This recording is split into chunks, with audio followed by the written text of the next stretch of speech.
درېیمه ورځ ده ستا کلاسونه نه لګي نه ښه نو دلته کې څه کوئ دلته بس راځو تاسې د نهو لسو پورې ناست یو بیا بس مس رانشي بیا کور ته ځو بیا کور ته ځئ که نه ستا څوم کلاس کې پنځم کې پنځم کلاس کې او نن څومره ورځ ده چې سبق دې نه ښودل کلاسونه دې نه لګي نن درېیمه درېیمه ورځ ده او جی حضرت اسلام دې سکول کې دې بچي دي او جی دوه لوڼه مې دي او ورېرې مې دي ښه همې نن چوټي کړي دي وجه څه ده نو بس دلته راځي او غرمې پورې ناست او میس نه راځي طالبه کو چې دا راډیو میلاو کړه ښه میډم داسې ده چې په دې سکول کې وایي مخکې درې وي که څلور ټیچرانې وي اوس پکې یوه پاتې شوې ده نو کله په یو سکول کې یوه ټیچر وي او هغې کې 16 سټوډنټس وي 15 پکې کلاسز وي یوه زنانه وي یا یو سړی وي د هغه خامخا غم خادي پیښیږي د هغه نورې شل مسلې راځي هغه چې چوټي کېږي جي یو خبره کوم زه سوال کمپلیټ کم جي زه سوال کمپلیټ کم هغه چې کله په چوټۍ باندې شي ټریننګ به راځي افیشل د هغې ډیوټۍ نه به وي دلته کې دا بچي را متاثره کېږي یو پلار ماته د خدای په ذات یقین باندې وکړه چې په جړا شو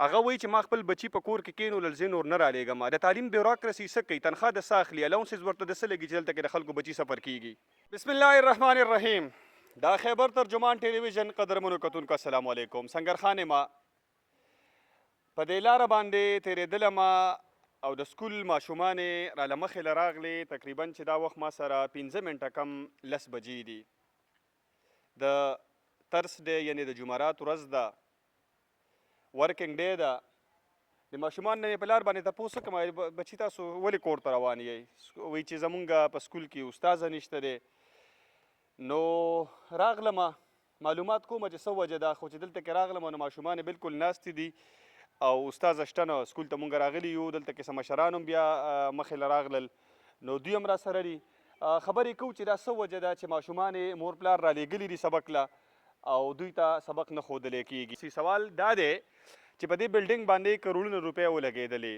په دې باندې ټیچرز د هغې تنخواګانې اخلي د هغې نه علاوه د تعلیم چې کومه بیوروکراسي ده د هغوی ته الاونسز لګي د هغوی تنخواګانې ښه ټیک ټاک روانې دي بچې د چا سفر کېږي دې ماشومانو سره په خپله خبرې کوو تاسو په خپله باندې تصویر وینئ او بیا په خپله باندې فیصله وکئ ښه څه نوم دی بچې وجیه وجیحه نوم دی څوم کلاس کې سبق وې پنځم کې پنځم کلاس کې سبق وې بچې ولې تاسو په لار باندې روان وئ کور ته ځئ نن درېیمه ورځ ده چې موږ له خپله میس اوس په اول ناجوړه وه بیا په ټریلینګ کې وه او اوس په ټریلینګ کې ده او موږ له بله میس نه راځي ښه په درې داسې مخکې بچې په درې ورځو کې یعنې درېیمه ورځ ده ستا کلاسونه نه لګي نه ښه نو دلته کې څه کوئ دلته بس راځو تاسې د نهو لسو پورې ناست یو بیا بس مس رانشي بیا کور ته ځو بیا کور ته ځئ که نه ښه بچې ستاسو نوم دی حوله حوله نوم دی ستا څوم کلاس کې پنځم کې پنځم کلاس کې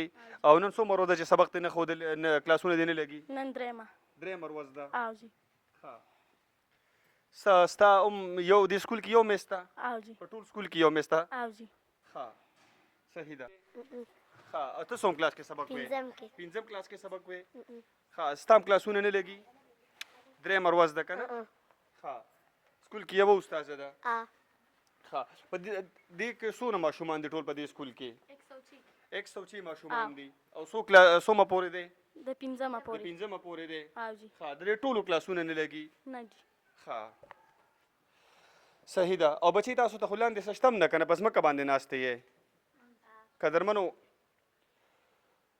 درېیمه ورځ ده کلاسونه هم نه لګي د ماشومان تاسو په خپله باندې دوی دا خبرې واورئ او د لاندې ورته د ناستې لپاره څه شته هم نه په ځمکه باندې ناستې دي وجه څه ده چې د دوی پلاران زمیندار دي ګناه صرف دغه ده که د دوی پلاران چېرته کې بیروکریټس وی افسران وی نو نن به دوی ته کلاسونه هم لګېدلې او لاندې به دوی ته ښه ټیک ټاک فرنیچر هم وی په خپله باندې فیصله وکئ چې دا حال څه دی چېرته کې اوسېږو او خلکه تنخواګانې د څه اخلي دلته کې څه مشران ولاړ دي د دوی سره هم خبرې کومه د دې ماشومانو پلاران دي د دوی قصه هم تاسو ته مخامخ کومه چې دوی څه وایي وعلیکم السلام څنګه څه نوم دی دی کرامت نوم مې دی کرامت نوم دی پر سکول کې بچي دي په دې کې مې دوه درې بچي دي ورېرونه مې دي یوه لور مې وه د دې ځینه ایسته بدله شوه هغه قابله وه بس دلته سبق نه ښودلی کېدو لاړه په 8 کې په ټیسټونو باندې هغوی داخله کړل. اول هغوی داخلول هم نه،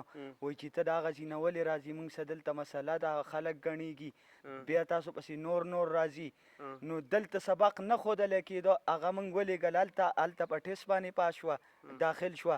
دلته دې کې زما ورېرونه دي، ورېرې مې دي پکې، ورېرې مې دي پکې، یوه مې پکې کشره لور ده. دلته د سره دې خلکو ته د انسانانو نه د زناورو شانتې نظر ورته کوي. ولې موږ پاکستانیان نه یو، موږ چې ته مهاجر یو، چې دا خلک راځي دلته چې کومه مس راځي هغه د خپلې تبې کار کوي و د هغې اختیار بس چې دا زیړه غواړي ښه او کړی نه غواړي بس ایسته ځي یا ایم پی ایل یا ایم این ایل ځي او هلته د هغوی نه مطالبات کوي چې د علاقه سخته ده موږ نه ځو. بس زموږ دغه خبرې دي، موږ د خپلو بچو حق غوښتل غواړو. موږ په خپله بې تعلیمه یو چې چا موبایل کې لمبر راړو، یو ته وایي دا لمبر لاله راواړوه، چې چا لمبر لیکو بل ته وایي دا لمبر لاله ولیکه. د خپلو بچو حق غواړو. دا اوس درېیمه ورځ ده، دا نه راځي، څه وجه ده؟ اوس دا پته نه لګي، دا جوړ وایي چې ټریننګ کې ده، دې معلومات راته نشته. السلام علیکم جی. وعلیکم السلام. څنګه لیسن هم دی؟ خیر، حضرت اسلام و. حضرت اسلام دې سکول کې دی بچي دي؟ او جی، دوه لوڼه مې دي او ورېرې مې دي. ښه. همې نن چوټي کړي دي. وجه څه ده؟ نو بس دلته راځي او غرمې پورې ناست او میس نه راځي، سبق ورته نه ښیي که نه؟ سبق نه ښیي. تا کور کېنولې؟ ما بس نن کېنولې، مجبورۍ نه مال بس نه نن دې کېنولې که بیا به سکول ته نه رالېږي؟ ولې بیا نه رالېږم، خو چې صحیح شي، حالات صحیح شي. ښه. نو هسې چټي سره دا خوارانه ماسې راغلي دي او ناست دي، بس په ناره نه خوره غرمې پورې به ناست بیا به ځي. صحیح ده. او جی. زه تاسو سره مې خو دغه ته ووې اصل کې زمونږ ټیچران نشته دي په دې پوره سرکل کې، د ټیچرانو ډېر زیات شارټیج دی. نو د صحرا دپاره ما د دې ټیچره چې کومه ده د دې 2 ورځې ټریننګ دی، سبا به ختم شي، نن به ختم شي، سبا به انشاءالله هغه سکول ته درځي.